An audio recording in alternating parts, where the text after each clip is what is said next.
welcome all. Today we have wonderful personality with us, Dr. Sanjeev Jain. So on behalf of Isra Ahmedabad chapter, I would like to invite Dr. Sanjeev Jain and to brief about his profile. Dr. Sanjeev Jain is a professor in mechanical engineering at IIT Delhi, which is one of the most influencing IITs in India, and he got all his degrees from IIT Delhi. So, sir will know better how to work in the same institute where you have learned. That is the wonderful experience. And before joining this institute as an academic career, he also worked prior in industries also. He have a vast experience of teaching.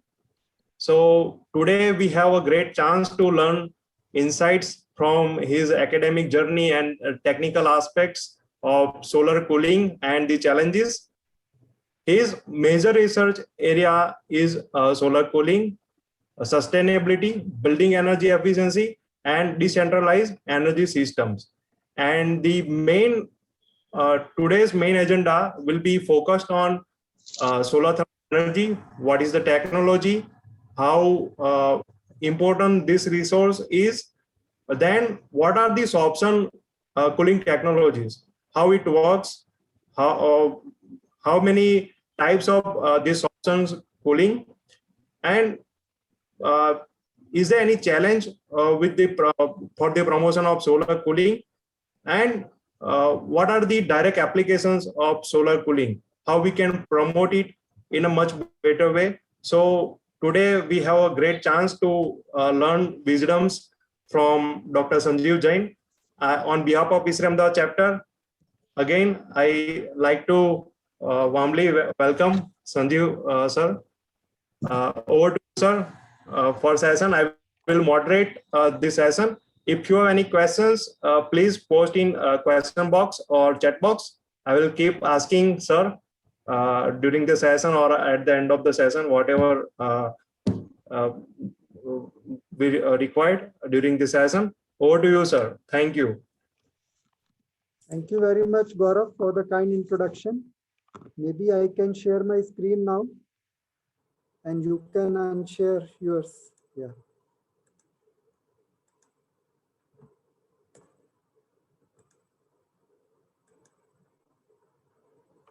I hope my screen is visible. Yes, sir. So thanks to all of you for joining this session, where I'm going to focus on my learning on solar cooling. In fact, I started working on heat-driven technologies more than 30 years back.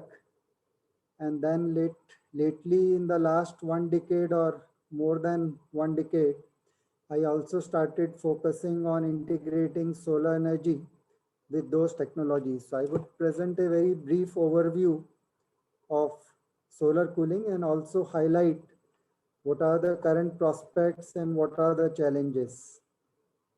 So as you would appreciate, this is still an emerging field, although I have been working in this for the last 3 decades, you can say, but it has not yet reached a level where we can say that it is all systems are commercially available and it is easy to install and get the paybacks. So we will discuss some of these issues. So in this presentation, I will start with the various options which we have when we want to use solar thermal for the purpose of cooling. I would like to highlight right at the outset that I will not be focusing much on the solar PV route, which can also be used for the purpose of cooling, where we can deploy the conventional compression systems for the purpose of cooling. So I am not focusing on those aspects. So in this presentation, I would be focusing mainly on 2 sorption technologies on which I have worked extensively. One of them is the desiccant cooling. I would be talking about both the types of desiccant cooling systems, the solid systems as well as the liquid systems. I would be talking about the solar integration in these desiccant cooling systems. Then I would be talking about adsorption systems, which are slowly coming at the commercial level, although in a limited way. And again, the challenges which are there in this. And then I would be highlighting the prospects which these systems hold, particularly because they are based on renewable energy. But I would also like to mention about this concept of energy return on energy invested. Some of you may already be familiar with it, so I would go and spend a couple of minutes on this aspect and finally conclude my presentation with the challenges which are there in the solar cooling area, as well as the challenges which we face when we work in the sustainable cooling or sustainable energy area. And also you are most welcome to stop me in between and ask questions. I don't have any issue. So I presume that we have about 1 hour. So I would like to conclude the presentation in about an hour.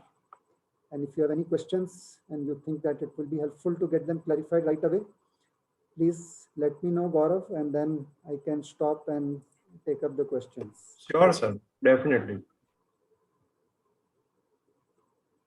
So as we know that in case we have solar energy, we can get the useful output by following two different routes. One is the PV route, which is now very easily commercially available, and lot of installations are there all over the world, and lot of installations are there even at the household levels. Solar thermal route is also well known, and people have been using mainly solar thermal for the purpose of heating solar hot water systems, and they have been extensively deployed all over the country.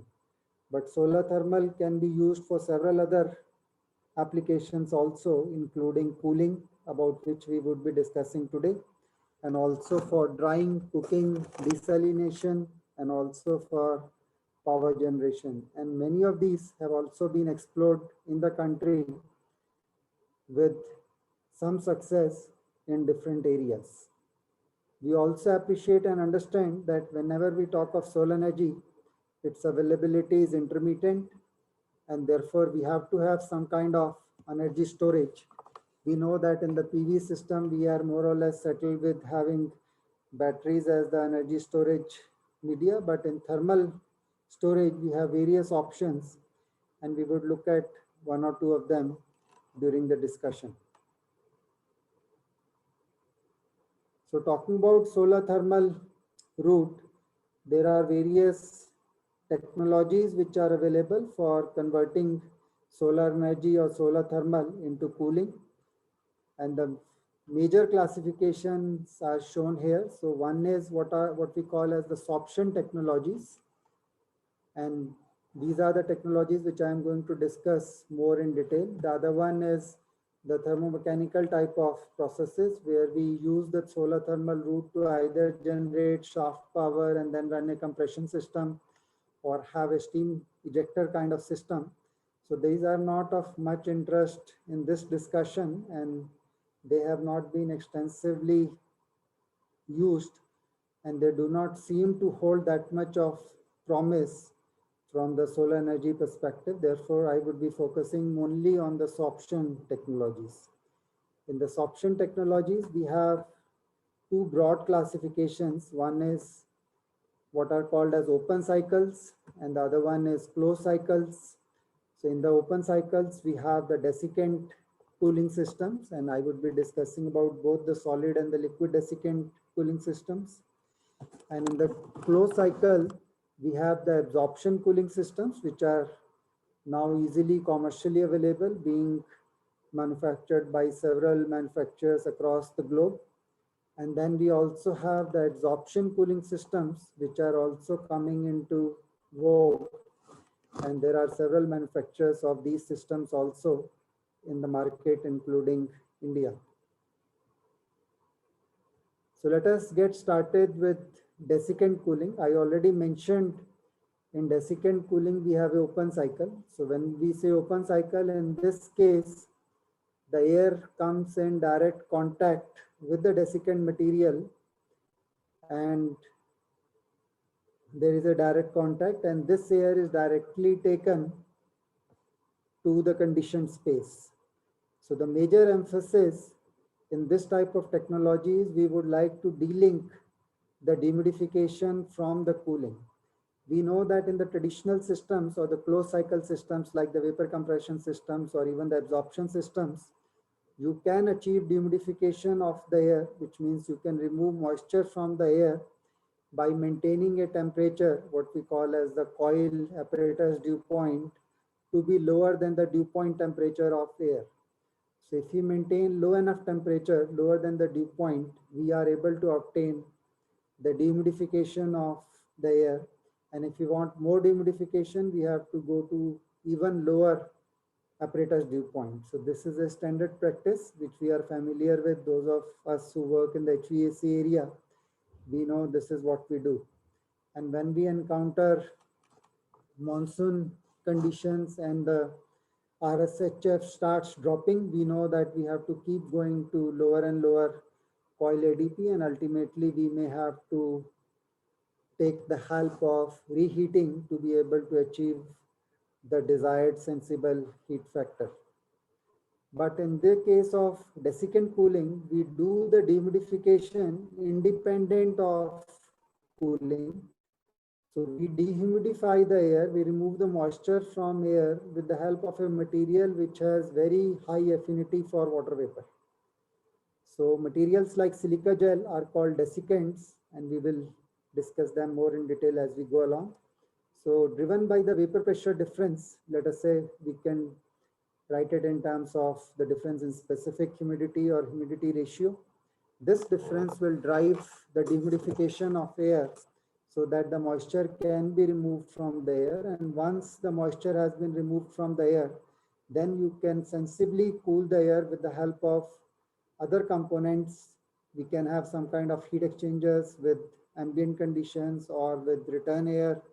We can have evaporative cooling devices of various kinds, including indirect evaporative cooling or direct evaporative cooling or a combination of them. In fact, people have also tried hybridizing the desiccant systems with the conventional vapor compression systems, where the compression systems mainly handle the sensible part of the cooling and the latent part is handled by the desiccants.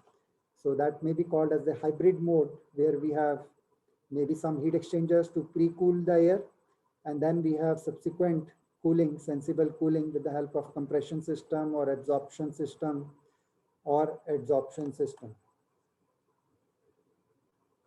So this diagram shows the typical process which we have in a desiccant material.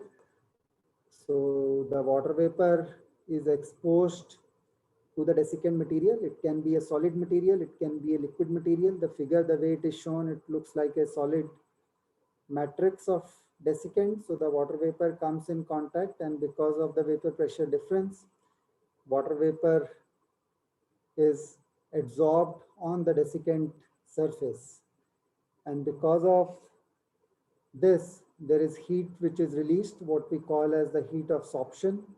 Therefore, there will be heating of the desiccant as well as the air during the process of desiccation or during the process of sorption, as it is called. Now, what governs this vapor pressure difference? That depends on what we show here, which is the desiccant equilibrium isotherm.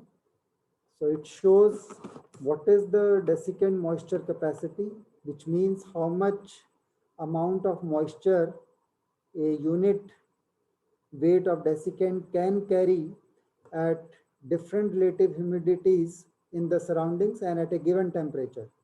So let us say the temperature here is some 25 degrees Celsius or 22 degrees Celsius, for example. Then for air, when it is brought in contact with the desiccant material and the relative humidity of air is 40%, then it will come in equilibrium with the desiccant at this capacity. So that is the desiccant equilibrium isotherm, which is very important to appreciate what is the maximum moisture which can be absorbed or adsorbed by the desiccant at a given condition. So please keep in mind, this is an isotherm, which means that the temperature is being maintained constant. I already mentioned about the heat absorption being released. So there is a possibility of heating of the air. So all that heat has to be removed so that you are able to maintain the desiccant bed as well as the air at the same temperature, which is corresponding to the temperature at which this isotherm is drawn. So this is what happens. As you can see, we can have the process of adsorption and we can have the process of desorption. Both possibilities exist. So as you can see here, this is the condition 1, which is mentioned here, and here the condition 3 is mentioned, and this is the desiccant isotherm, and this shows the desiccant moisture capacity. So we will have the process of adsorption and we will also have the process of desorption. So when the relative humidity of air is high, please keep in mind we are maintaining the whole thing at the same temperature at the moment, just to understand the concept. If the relative humidity of the air is high, we have a high relative humidity, then we know that we will be able to absorb the moisture on the desiccant bed. So that is the process which is shown here. So you can absorb as much as 2D amount of moisture over the given desiccant bed, maintaining the same temperature. And if you now expose the same bed to a lower relative humidity air, then you can remove the moisture from the same bed and bring it to a level which is 4D. And once you have brought this bed to a level which is shown here as 4D, and if you now expose it to higher relative humidity, then you can again raise the moisture level within the bed to 2D and again desorb it by bringing in contact with lower relative humidity air. So this process of adsorption and desorption is possible by maintaining a certain relative humidity of air. And the second factor, which is not shown in this graph, but which will come subsequently, will be by changing the temperature of the air, we can manipulate and get the process of adsorption and desorption as per the requirement. So just for the sake of comparison, we can compare the isotherms of various materials. So these are some of the popular desiccant materials which are used, starting with lithium chloride, which you can see has a very, very high affinity. In fact, it stands out as compared to other desiccant materials. Very, very high affinity for water vapor, and at 90% relative humidity at a temperature of 22 degrees Celsius, it can absorb as high as 1000% of its weight, and therefore it becomes more like a watery substance. Otherwise, lithium chloride is a salt, and therefore lithium chloride is extensively used as a liquid desiccant material. And silica gel is typically used, and molecular sieves are again typically used as solid desiccant materials, but you can see their water absorption or adsorption is much lower as compared to lithium chloride. So typically when I talk of adsorption or absorption, I would like to clarify that adsorption basically means that we are absorbing the water vapor on a surface which is of a solid surface, while in the case of absorption, we have the water vapor which is absorbed in a solution. I'm not going into the further details, but broadly, this is what we understand by absorption and adsorption here.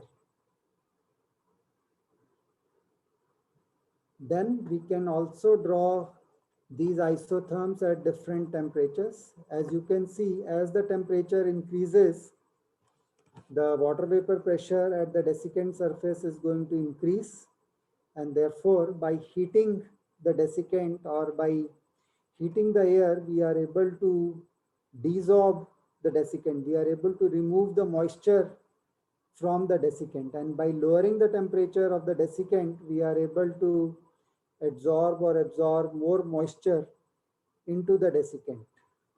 And again, as the desiccant moisture content increases, we expect that the vapor pressure of water over the desiccant surface will increase, and therefore we can have the desiccant being dissolved when we maintain higher moisture content.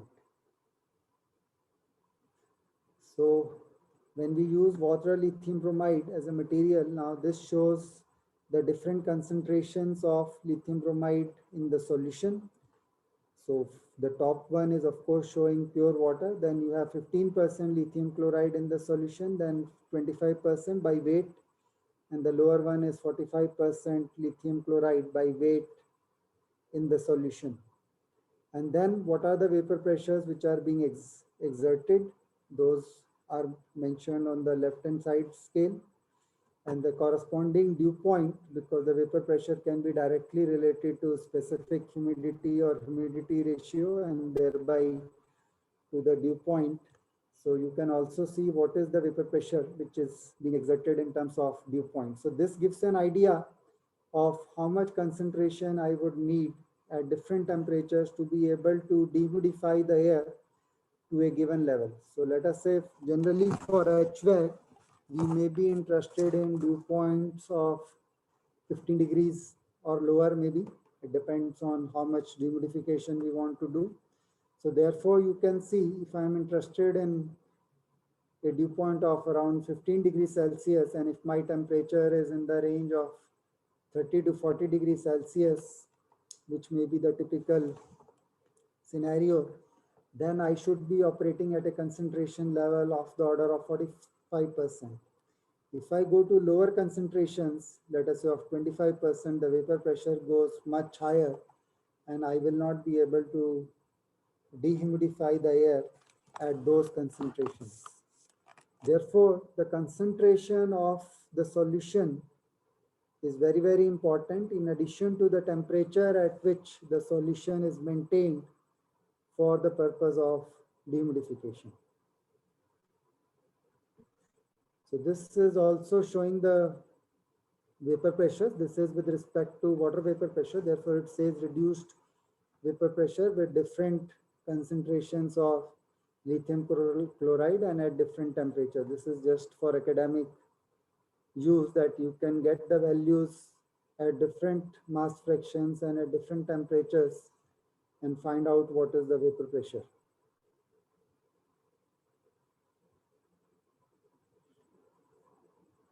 So what are desiccants? So desiccants are the materials which have very high affinity for water vapor. So they absorb water on surface, or they have the chemical absorption in a solution.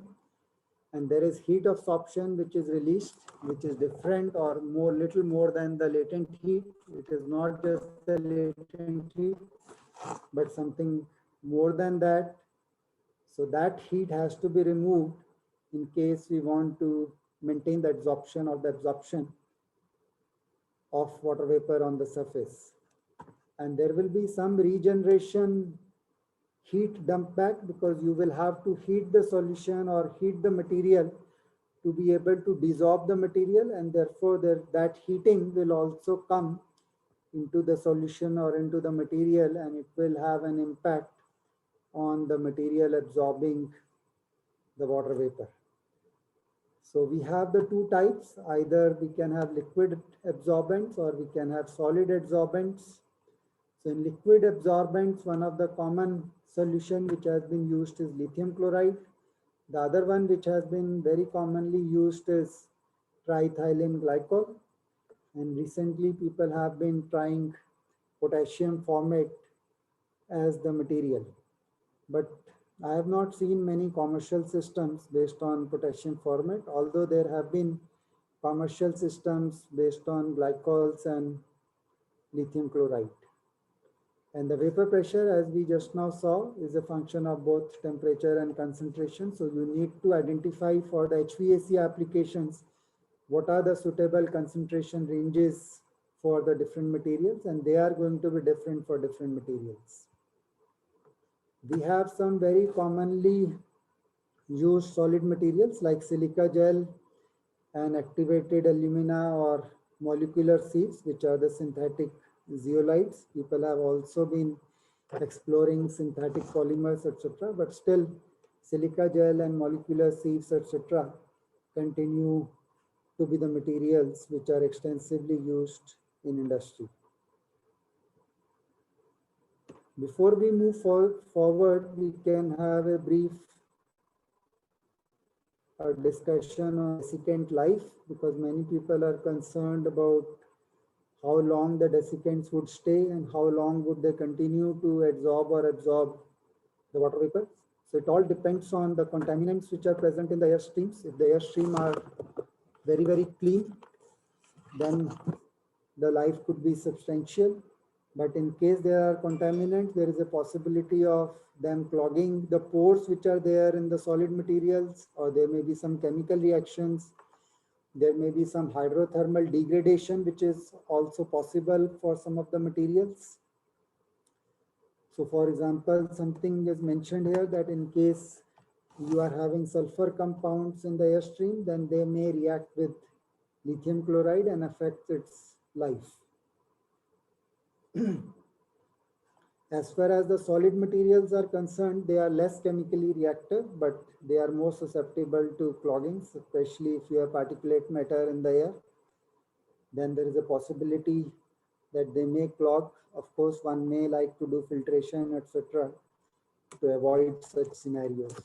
So typical numbers which are available in literature for desiccant life could be somewhere around 10,000 hours to about 100,000 hours. So this is the typical range, but it all depends on the quality of the airstream and the quality of material also.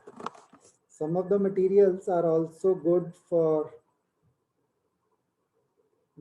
pollutant or contaminant removal. For example, it has been mentioned that activated carbon can remove chloroform, and people have also used glycols as disinfectants for air conditioning applications. Now we can go more into the understanding of the technology. So we have the solid systems and we have liquid systems. So in the solid system, we have a kind of rotary desiccant wheel where we have a partition so that the process of adsorption and desorption can happen simultaneously as the wheel rotates from one airstream to the other airstream. In the case of liquid desiccant systems, we will have two components. One of them will be acting as a dehumidifier for dehumidifying the air, and the second component will be acting as a regenerator, which will keep regenerating the solution to get the original concentration so that the process of dehumidification can continue.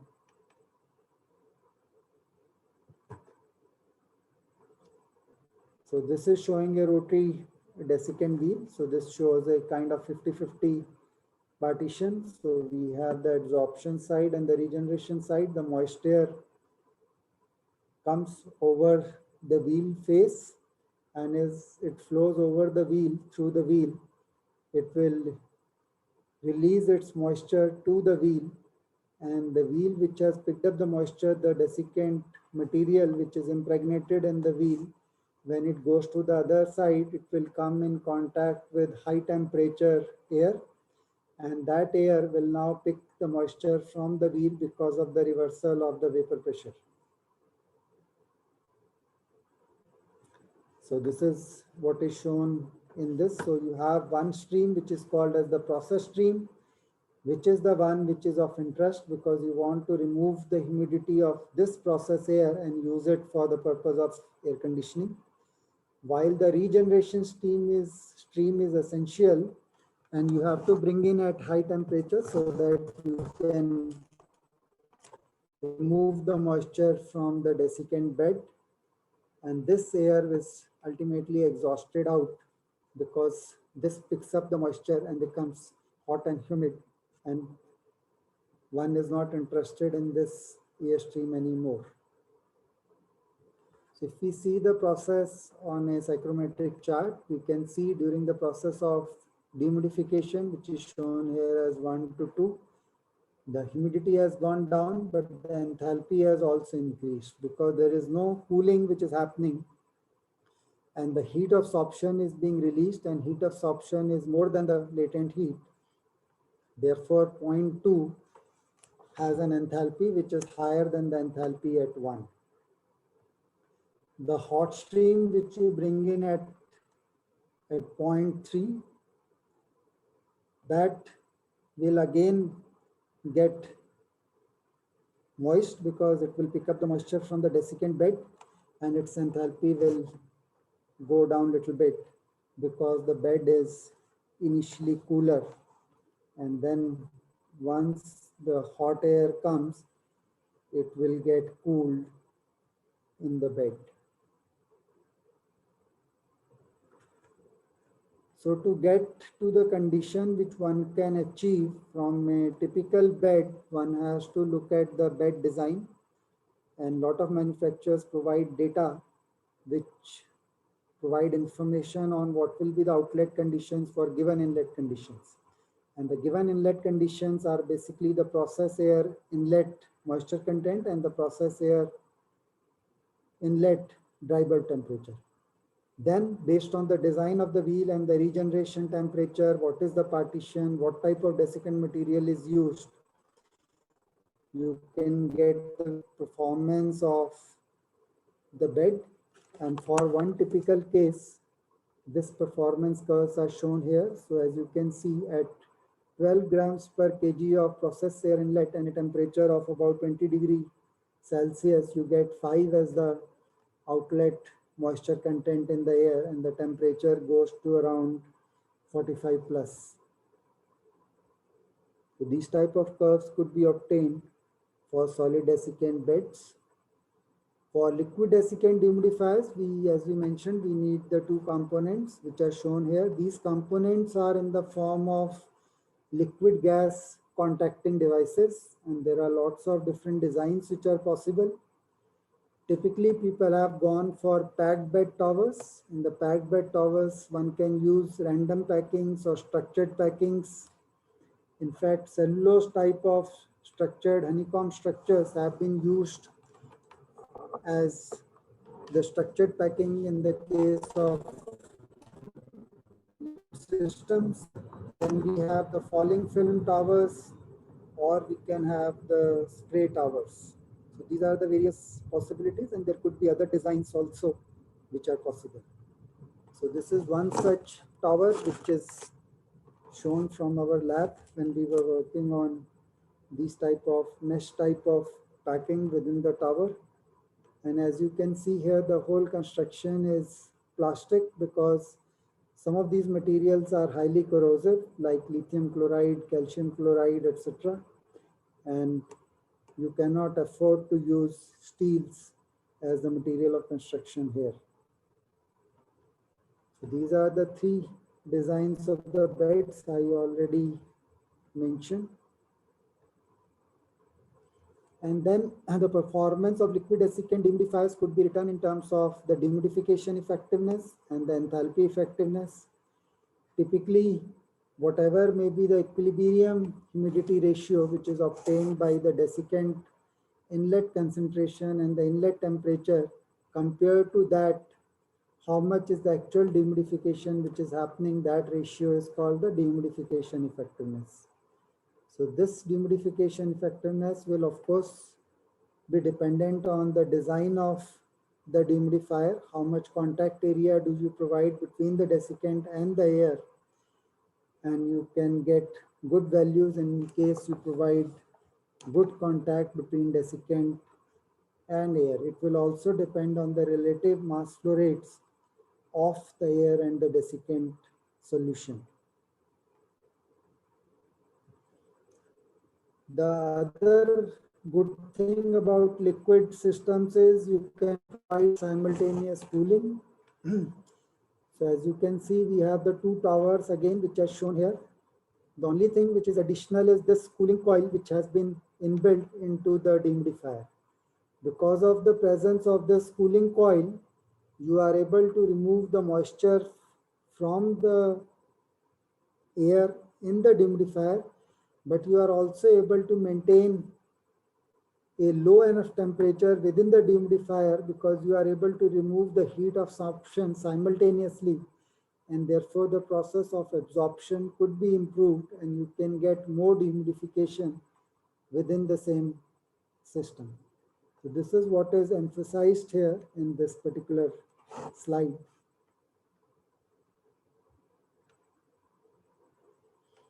Now let us look at some typical configurations of the solid desiccant cooling systems and liquid desiccant cooling systems. So this is one typical configuration, which is basically a ventilation cycle, as it is called, because you bring in all outdoor air, 100% outdoor air, you dehumidify it in the desiccant wheel, and then you cool it sensibly in a heat exchanger. And for cooling it sensibly, you use the return air, which is coming at a lower temperature, and then you have a direct evaporative cooler. So basically the idea is that you can provide further cooling in the direct evaporative cooler, and you have dehumidified it enough so that little addition of moisture which is happening in the direct evaporative cooler is still able to provide you the comfort conditions. The return air, which is cooler, is coming here. It is again passed through a direct evaporative cooler, so you can cool that air further, and this is being used to pre-cool the supply air, which is the ventilation air, to the state point 8. And this air in turns get heated up, and you can heat it further using solar energy or any other heat source, waste heat source, to get the desired temperature for the regeneration of the desiccant wheel. And then this air may be exhausted out. So this is one system which we had developed in our lab long time ago. And this is the configuration which I have just now shown. You have a wheel, you have a sensible heat exchanger, and then you have two direct evaporative coolers. And this type of cycle is called a ventilation cycle. And in case we want to look at some numbers, some of you, if you are practicing engineers, you would like to see how much dehumidification is possible and so on and so forth. So with the typical performance curves of the desiccant bed, which I had shown earlier, if the outdoor air is at 35 degrees Celsius and 40% RH with a W of about 14.2 grams per kg, you can dehumidify it to about 6. And you can see the temperature goes to nearly 60 degrees Celsius, which you think is too high in case you have not worked with desiccant systems. But this is what is expected when we deal with solid desiccant systems. And this is typically happening because the enthalpy of air is actually going to rise. And if you require substantial dehumidification, the rise in temperature could also be substantial.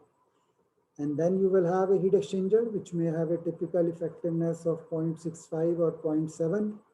Being an air-to-air heat exchanger, you can't effectiveness values very, very high. And then you are able to cool the temperature to about 33.9 with the wet bulb of about 17.7. And then you can do the direct evaporative cooling to the desired temperature. And similarly, the return air conditions, typical numbers are shown here, just to appreciate what's happening in a solid desiccant system.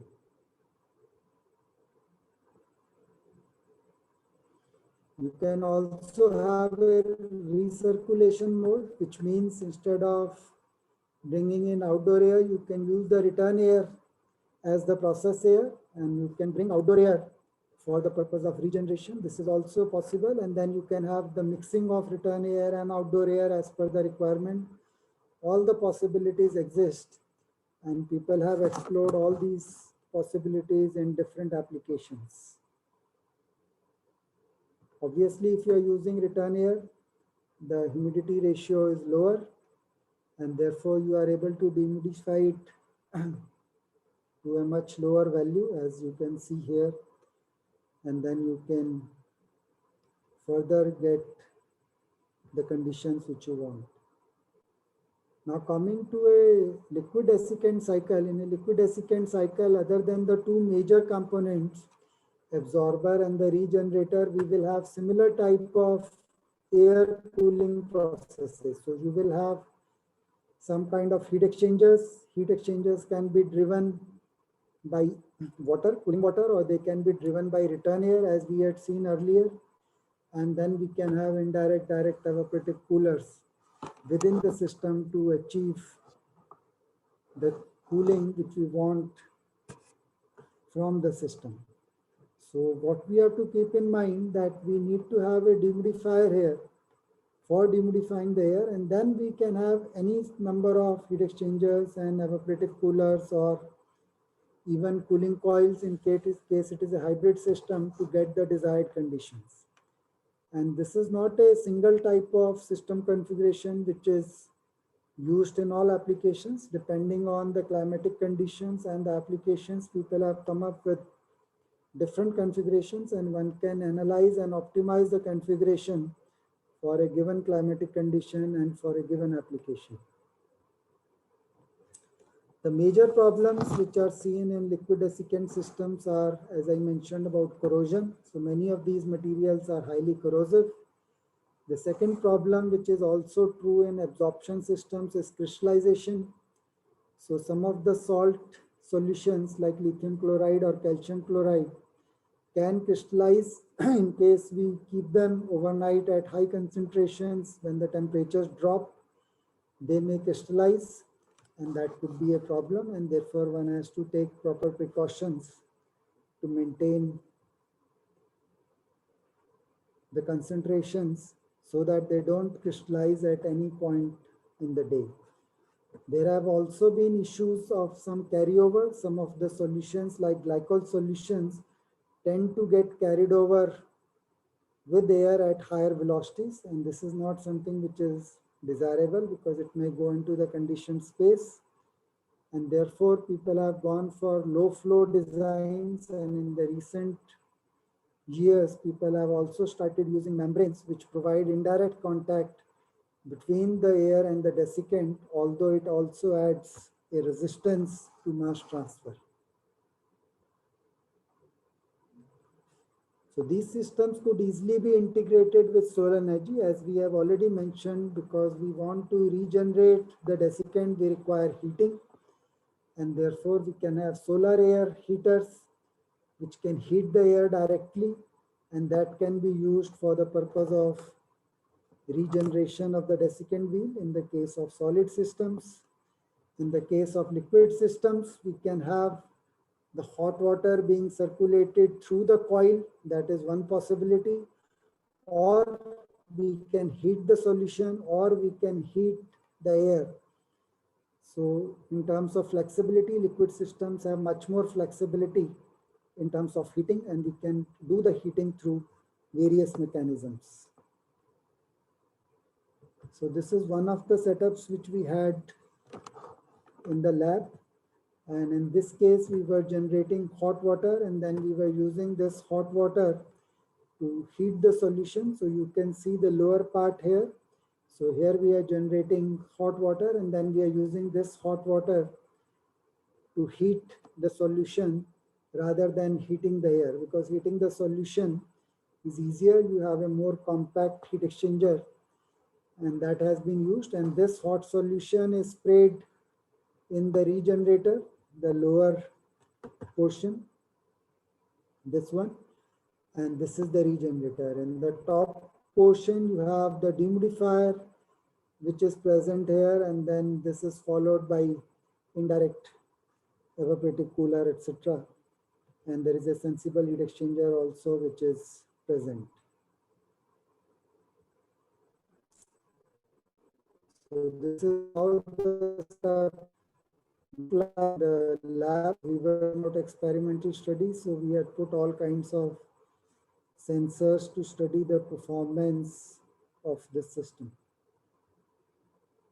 And we also worked on solar collector cum regenerator. So it is possible, as I was mentioning, that you can directly heat the solution. So the solar collector itself could act like a regenerator because you can heat the solution directly and remove the moisture from the solution.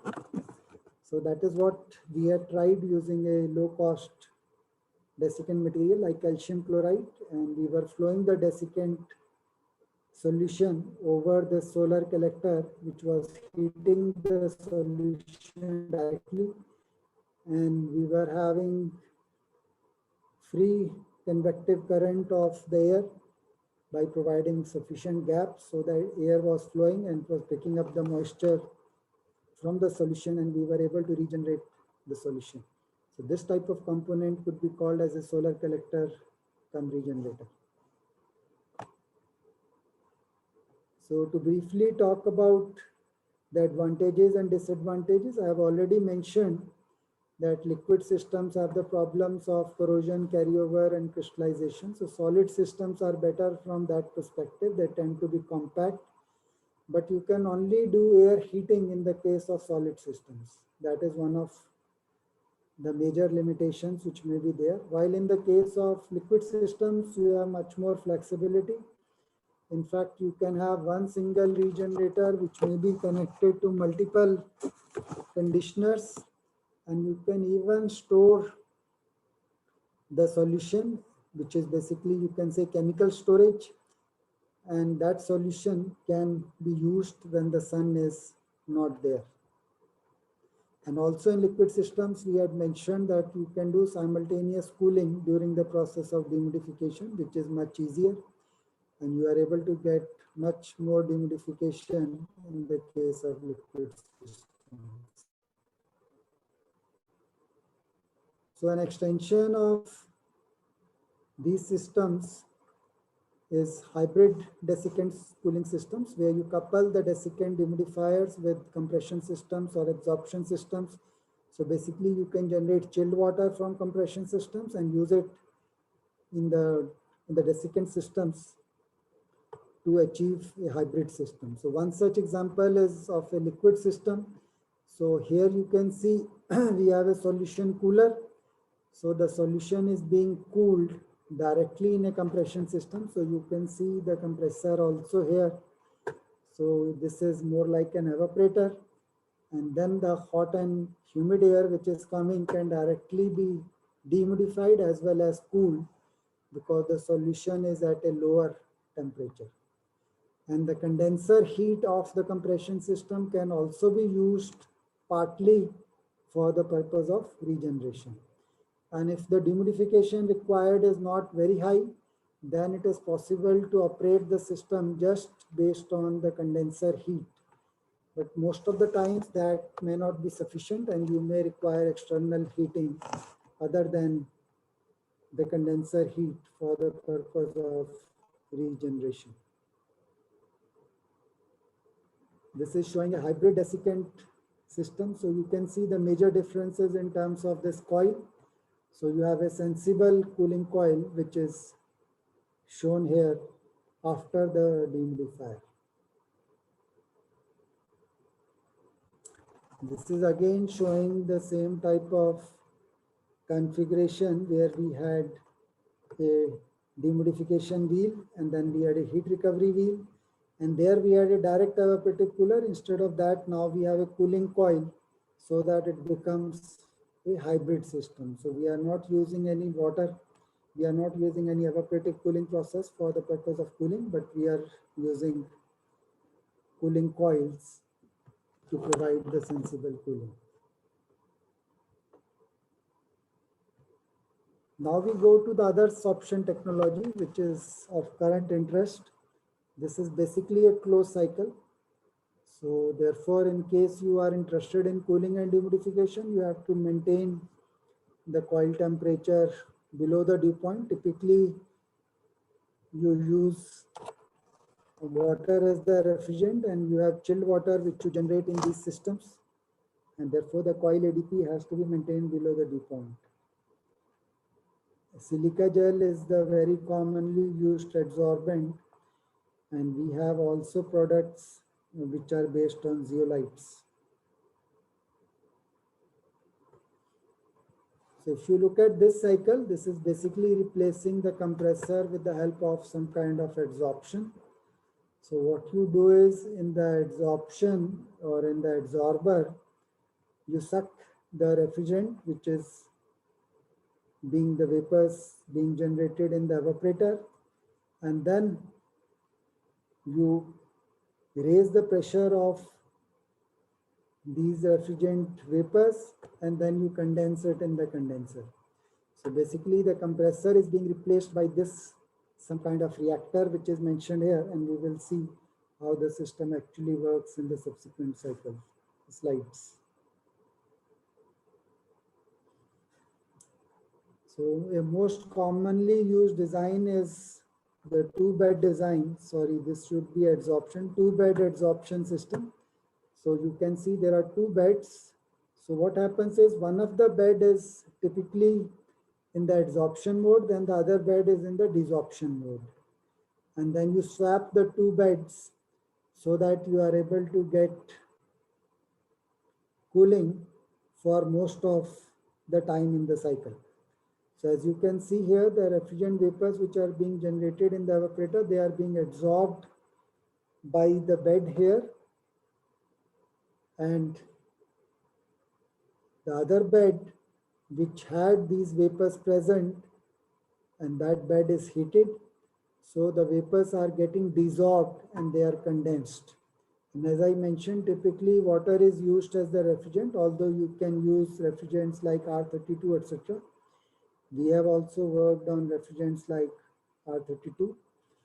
So the refrigerant can also be used, but typically water may be the refrigerant, and therefore both condenser and evaporator will have to be maintained under vacuum, because the temperature of condenser typically may be of the order of 40 degrees Celsius, and the evaporation temperature may be 5 to 10 degrees Celsius or 15 degrees Celsius, and therefore you will have vacuum in both these components.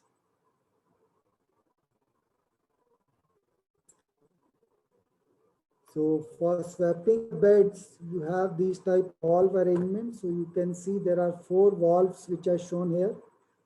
So in this arrangement as shown here, this bed is acting like a adsorber. So it is connected to the evaporator. The vapors can enter from here, they will be adsorbed. But this valve is closed, so the vapor cannot flow to the condenser. And the other bed at the same time is acting like a desorber. So you are circulating hot water to the bed, so it will start shedding off its water vapor, which is the refrigerant vapors. And this valve is kept open, so you have condensers, so these vapors will be sucked and condensed over the condensing coil. So this is typically the arrangement, and then you swap from the desorption mode to the adsorption mode. So the hot water circuit will then move to the other bed, and the cooling water circuit will move to the first bed. So the 4 processes which happen in an adsorption cycle is adsorption. Then you have heating, which is there because for removing the refrigerant vapors, you have to heat, and this heating, which is shown here, ideally is called isosteric heating, so that we also raise the pressure of the bed from the evaporator pressure to the condenser pressure. Then you have desorption, and then you have cooling with the help of cooling water to bring the bed pressure from the condenser pressure to the evaporator pressure. So ideally, these are the 4 cycles, but there is definitely some overlap which happens. So you can see there are 4 phases which are shown here with the valves. If you look carefully, you can also see the valves which are open, these black valves. So this is the adsorber 2 is acting as an adsorber. So it is sucking the vapors from the evaporator, while this adsorber 1 is acting like a desorber. And then you can see there is a small phase when all the valves are closed, because you have to have the 2 beds to be swapped, because you want adsorber 1, which was acting as a desorber, to now start behaving like an adsorber. Therefore, you would need to start cooling the bed 1, and you need to start heating the bed 2, so that their functions could be reversed. And this is what is being shown here. So you try to pre-cool this adsorber 1 and try to preheat the adsorber 2. And this is being shown by kind of circulating the water so that it picks up the heat from the hot bed and delivers it to the bed which is cooled, which gets preheated. And then the functions reverse. Now adsorber 2 is acting like a desorber and adsorber 1 is acting like a adsorber. And this is, then the cycle gets completed by again doing the preheating and pre-cooling as we mentioned in phase 2. So in the lab, we had these systems which we installed. So we had to had 3 circuits: chilled water circuit, cooling water circuit, and a hot water circuit. And this hot water circuit was also connected to a solar water heater. And for the purpose of experimentation, we had also kept as a backup some kind of electrical heater. So whenever we need to conduct experiments and solar energy is not there, we could do it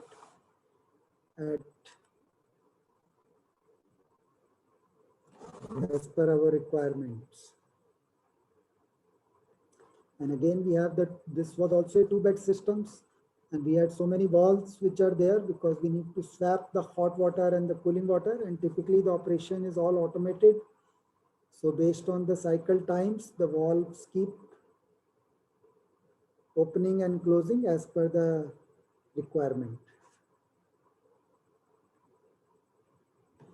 And if you look at the typical temperature profiles, you would appreciate that this is not something which you can have as a steady state condition, because once the swapping occurs of the beds, the hot water circuit and the cooling water circuit also need to change.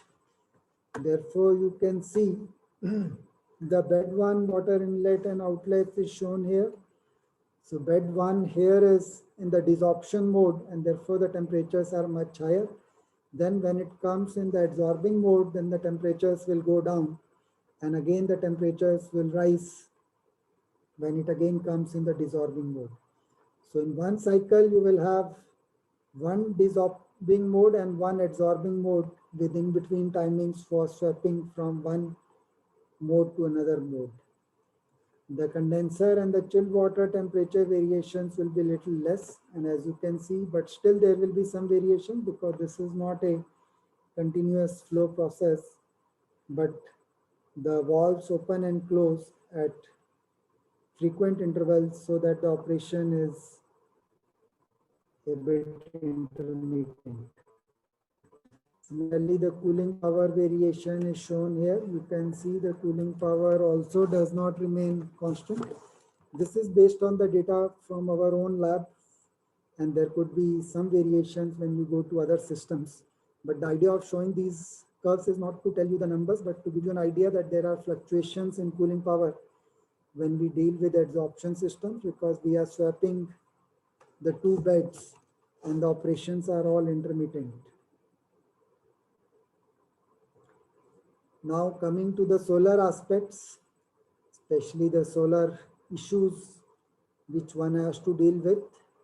So depending on the temperature at which we want to operate our system, we will select a suitable collector, and we can have tracking and non-tracking collectors in addition to the power which they consume or do not consume. We know that the tracking collectors would be more dependent on beam radiation, which we relate to the direct normal irradiation, while non-tracking collector or diffuse radiation collectors, diffuse radiation is also good enough. So as the weather becomes more hazy and cloudy or dusty, we get more of diffuse radiation. And therefore, in many cases, the plants are failed because of high dust in the environment, which was not anticipated. So although the solar availability may be good, but if the weather remains hazy or dusty, then you will not be able to get sufficient solar energy. Then maintenance is another issue with all solar systems. So one has to keep all those things in mind. And the life cycle costs, including the initial costs and the operating costs, they have to be included to look at the viability of these systems. So from a overall perspective, the performance which is of interest is the thermal COP. And we know in the case of solar energy, the heat is kind of free. That's what we assume. But the major thing we have to keep in mind is if the COP is low, and generally for sorption technologies, the COPs tend to be low, then the COP affects the solar collector area directly. And if the collector area is large, it has implication in terms of initial cost, the space it is going to occupy, the pumping cost and other costs, the cleaning cost, maintenance cost, all those costs become important. Therefore, it is paramount to have very, very high COP, thermal COP of the system performance, although the heat which is available may seem to be free. And depending on the type of system and the application, we can come up with different designs. There is something called as parasitic power consumption, because all systems will have some kind of pumps and blowers which will be required for their operation. So those power consumptions have to be kept low, very, very low in fact, because now we know that the COP of the compression systems have become very, very high. And therefore, if the electric power required by these systems as parasitic power itself is high, let us say 20%, 30%, then probably it makes more sense to go for compression systems rather than these systems. And then we have to keep in mind the reliability aspects, including storage, backup, etc. So this Sir, I have one question here. Yeah. Sir, generally, normally we compare different type of HVAC technology as with COP, right? So in VAM we got around 7 single stage, and commercial we get around more than 3. So what are other viewpoints in comparison with VAM and commercial compression chillers? If you talk of thermal COP, typically the thermal COP of sorption technologies may vary between 0.4 to 0.8. Sometimes it can go up to 1, although people have also claimed more than 1. But this is the range which you have. For a absorption machine, as we know, for a single stage single effect absorption machine, the typical COP value at the rated condition is about 0.7. So here also the COP values come somewhere in the same range. And when we say COP, again, I'm emphasizing this is thermal COP, which is based on the heat input. When we talk of compression systems, we always talk of electrical COP because we don't put in any heat there, and that is based on electrical energy. Here, all the electrical energy is put in the form of parasitic power, because even if you take some kind of conversion factor for heat to electric conversion, those are not very realistic, and it is much better to talk in terms of thermal COP along with the parasitic power. So this is the broad comparison which is there. Of course, it depends on the climatic conditions, heavily depends on the climatic conditions. Yes. And also the system configuration which you are developing for these systems. It has also been found typically the adsorption systems have lower COP, the closed cycle adsorption systems have lower COP as compared to desiccant systems. And the flexibility is also higher in the case of desiccant systems. Yes, sir. And is there any other parameter that we can compare other parameters than COP? If we want to overall check the analysis of both the system. Yeah, I will be talking of some other parameters. So there are several parameters. I have already mentioned about storage here, because if you are talking of solar system. That is one aspect. Then the other parameter one has to keep track of is the water requirement. So that also is very, very important. And how much is the condenser heat rejection? Maybe in 1 or 2 slides, that will also, yeah. So this is the slide which talks of heat rejection. Now, if you are talking of a compression system with a COP of, let us say, 3.3, just to make it simple. So you are having 10 kilowatts of cooling, you require 3 kilowatts of power. So you are rejecting 13 kilowatts. If you have a thermal device with a COP of about 0.5, you have to reject 30 kilowatts of heat. So that has direct implication on your condenser size, on your condensing, on your cooling fluid which you are using, whether you are using water or air, and the overall cost of the system. So these small things should also be kept in mind when we are comparing one system with other, and not think that just because we are using renewable energy, we can say that the system is really wonderful and it is nice and it is sustainable. So I will raise those questions also subsequently. We can look at the market share. This is a little old data, but I didn't get any latest data. So it does tell you that absorption system, because there are a lot of them commercially available, I think this percentage may have gone up further also. And then we have some market of adsorption systems and solid and liquid desiccant cooling systems. And people are expecting, and we have the International Energy Agency, IEA, and they are pushing the solar heating and cooling in a big way in spite of all the limitations, and they expect that this percentage of solar cooling to the total cooling needs of the world will improve over a period of time, as you can see, but it is a long way to go, and the path is very, very slow because of the several limitations, some of which I have already highlighted and some more I will highlight in the discussions. So to bring the presentation to a conclusion, there are very good prospects because of renewable energy, because of our growing interest in sustainability. And we know that with solar thermal, we can look at polygeneration opportunity, not just cooling, but integrating several opportunities into one. And we can think of off-grid options also. In fact, that is one of the promising niche areas where these type of systems could take off much more easily. So if we integrate with small storage using solar PV, we would be able to come up with a standalone system. But the major point which I want to highlight here is what we call as energy return on energy invested. From the civil engineering perspective, people call it embodied energy. So even for the renewable energy, we can talk of some kind of embodied energy, which is required for building the system itself. So we are already familiar with this concept of energy return on energy invested, because any system for its construction, manufacturing will require energy, and then it will deliver certain energy, or you can say it will save certain energy over a period of time.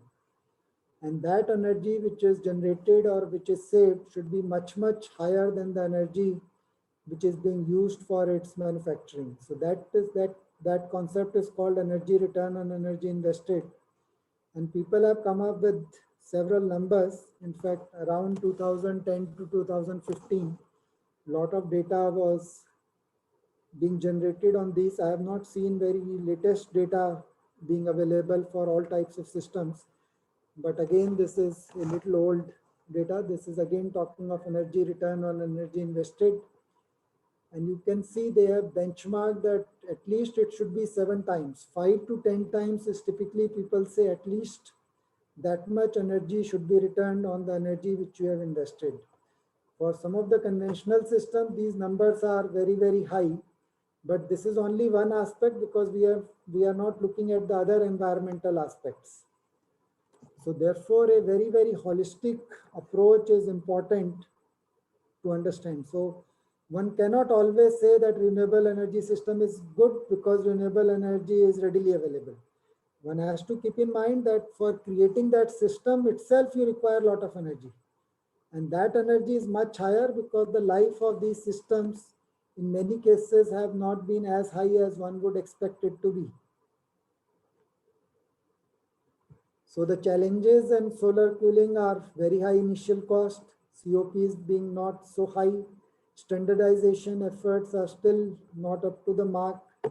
Parasitic power consumption sometimes can be very, very high. People try to hide the parasitic power so that they can sell their systems. And then the space requirements. We know that many times we say rooftop, but is that roof enough? That depends on how much are the energy needs for that building. And if we are talking of single-storied building, maybe there is a possibility. But if you have a multi-storied building, then you have very little possibility of catering to all the needs just based on the rooftop. Of course, having a rooftop installation is good because you can have a cooler roof. You can prevent some of the solar radiation coming directly on the roof. So in that sense, it is directly helpful. So to conclude with our interest on sustainability, non-technological options have to be the first choice. Whether we want to go for solar cooling or whatever type of technology, first choice should be non-technological, and this is well documented by ASHRAE and all the consultants. And we don't have simple solutions which we can easily capture and start working on. There are very, very complex trade-offs which are involved, and one has to see what is more important. So what are our energy needs? How do we optimize the water needs? What type of materials we should use? It is very easy to say fly ash is good, but ultimately over a longer run, it has implications. At some point of time, it will become unsustainable. Then what happens at the end of the life? Is it zero waste? What do we do with exotic materials which we use in construction of our renewable energy systems? If those materials themselves are in scarcity, how do we handle the sustainability aspect? Even though solar energy is freely available. Technologies have to be efficient. We have to go for renewable energy. We don't have choices. And therefore, it is at the individual level and the global level that people have to work together to come up with solutions. So thank you very much. And I would like to acknowledge the funding agencies and all my colleagues, co-workers, students, so many articles written by so many researchers all across the world. I have learned a lot from them also, including our own work. ASHRAE, they have provided us with platforms where we have been able to interact with practitioners, students, researchers, all kinds of people. And also I took some help from the web for some of the slides. Thank you very much. I hope I am just completing in time. So open for questions. Yes, thank you very much, sir. We have one question. What is typical ROI for solar cooling? EROI. Yes, or payback you can.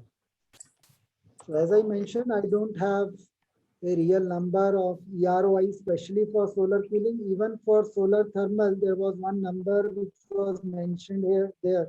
Yes, sir. That is concentrating solar power. They have mentioned some number here, which is about 1819, but that is for power generation, not for solar cooling. Solar thermal is different. Yeah. So payback, in case, as I mentioned, there is hardly any standardization. To come up with a standard answer will not be correct. It depends on the condition and utilization. Yeah. Agree, sir. Not on that, how much is the solar availability and how many hours in a day you actually want to use it. Do you want to go for storage? If you want to go for storage, then the payback is way too much. So at the moment, because of all the subsidies which are being provided by the government and by the various other mechanisms, that we are able to really make it little more viable. Let me put it like this. Yes, sir. Agreed. Is there any other question that you can write in the chat box? Meanwhile, I will ask sir further more questions. Sir, there are variation in the temperature that we give to the VM because of the solar radiation varies in daytime. So how we can improve the design that we can use solar, that's thermal storage, right? But is there another parameter that we can use to improve the solar design? And one interesting slide that you have shown about the heat rejection, how we can utilize heat further for other applications like water heating for bathing purpose and all mixing kind of things. Can we use like that? Okay, this is very interesting question and it has been debated in different ways for different needs. Because all the time when there is so much of heat rejection, the immediate thought which comes to mind is why not use that heat somewhere? The point is this heat which you are rejecting is basically the heat whose temperature is being determined by the ambient temperature, what we call as the sink temperature. So if I am rejecting heat through water, then the water temperature will play a role. If I am rejecting heat through air, then the air temperature is going to play a role. Now, from the purpose of the design of the system, you would like to keep the delta T as small as possible. Suppose I want to use water as the heat rejection media. I would like to keep a temperature of the condenser, let us say 5 to 7 degrees or maximum 10 degrees higher. If I am rejecting using air, maybe it has to go to 15 degrees Celsius or 20 degrees Celsius. Now that much delta T is not a very high delta T to run any other system. So if you have a direct requirement of hot water, which is, let us say, just 5-7 degrees higher than ambient, definitely you can use it. Similarly, if you have a requirement of hot air of about 10-15 degrees higher than ambient, then you can use it. So it will depend on the application. It cannot be a standardized system. So what people have done is they have come up with hot water generators. So they use the hot water even with compression systems. So they raise the condenser temperature a little bit. As soon as you raise the condensing temperature, your compression power will go up. But then just to optimize, you raise it a little bit, get that hot water and use it for dishwashing, for example. So those possibilities exist, but Yes, the sir. scope from a, the exergy as mechanical engineers and thermal engineers, what we call as exergy or availability or available energy, that is so low that you cannot expect much work kind of Agreed, sir. output.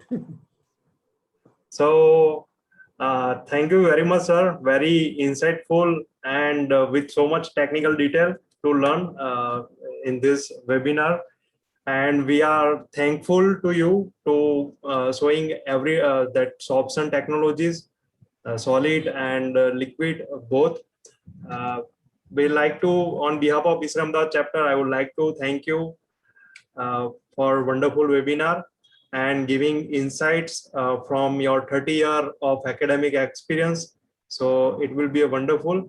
And sir, we required your permission whether we can publish it or in YouTube or not. So if you say yes, we'll move forward for YouTube. So furthermore, people can watch in YouTube. We have around 1,000 subscribers. So it's up to you, sir. So I am okay with that YouTube thing. You I will should share see. link with you. Okay, if you require. Yeah. I think from my side, it's okay because I have only, most of the places I have given citations of the figures which I have taken. It is possible that in 1 or 2 slides, I have not specifically mentioned the website. I don't think that should be a issue. If that is Yes, an sir. issue, then I can try to include that. But I think there will be no issue like that. You have mentioned and because it is only academic. yes, Yeah, it sir. is only an Purely academic. for knowledge sharing. You are not claiming that you have uh, research by your own self. You have. I have seen every slide have some in the right side corner some citations. Yeah, most of them, yes. Yes, sir. So thank you very much, sir. Have a great day ahead. Evening is all there. Thank you, Gaurav, and thanks to all of you for listening Yes, to me. sir. And Thank you, sir. And physically, if possible, we'll have some session when COVID situation completes. So thank you, sir. We'll try another session when everything normalizes. So yeah, sure. Thank you. okay, and I will keep in touch, sir. So Definitely. okay, thank you, sir. Thank you.